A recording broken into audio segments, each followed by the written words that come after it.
Assalamualaikum warahmatullahi wabarakatuh. You are with Ustaz Fikri today. So first of all, I would like to congratulate all of you who have committedly stayed at home and follow the MCO.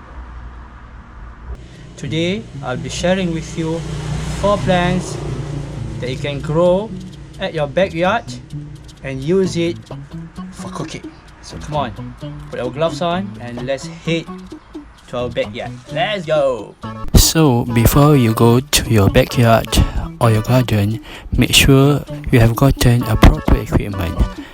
Do not forget to put your shoes on.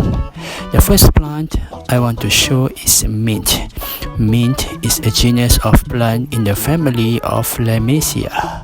There are about 18 species of mint, and this particular one is spearmint. The leaves have a warm, fresh, aromatic, sweet flavor with a cool aftertaste and are used in tea, beverages, jellies, syrups, candies and ice cream. Besides that, mint also can be used in fruit salad. Just add it with those salad dressings and you are good to go.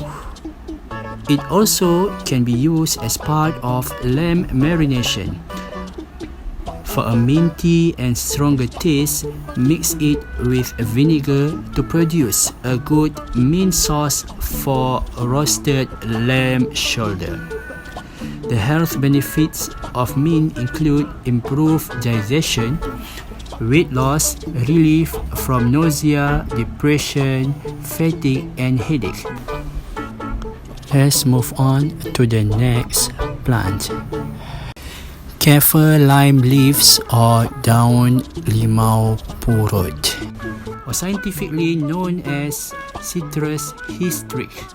Citrus hystrix is a thorny bush, 2 to 11 meters tall with aromatic and distinctive shaped double leaves. The leaves are widely used in Thai and Malaysian cuisine for dishes such as tom yum. The juice and rinds of the peel are used in traditional medicine in some Asian countries. The fruit's juice is often used in shampoo and is believed to kill head lice. Next, pandan, scientifically known as Pandanus emeryleafus, is a tropical plant in the Pandanus screwpine genus. It has fragrant leaves which are used widely for flavoring in the cuisines of Southeast Asia and South Asia. Some of the menu include ayam goreng pandan or pandan fried chicken.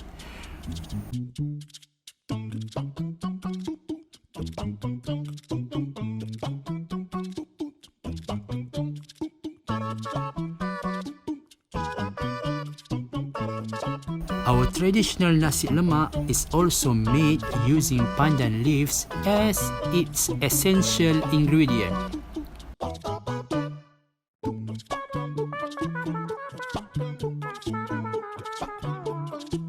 The leaves possess a pleasant aroma and can be used as natural air fresheners.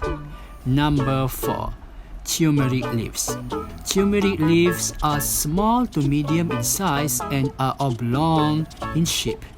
Average 80 to 115 cm in length and 30 to 48 cm in width. The smooth, light green leaves sprout and connected to a golden root. When cooked, turmeric leaves impart a floral, pungent and gingery flavor with slightly bitter undertones. Recipes that include turmeric leaves are masak lemak cili api, and not forgetting our all-time Hari Raya menu, rendang daging tok.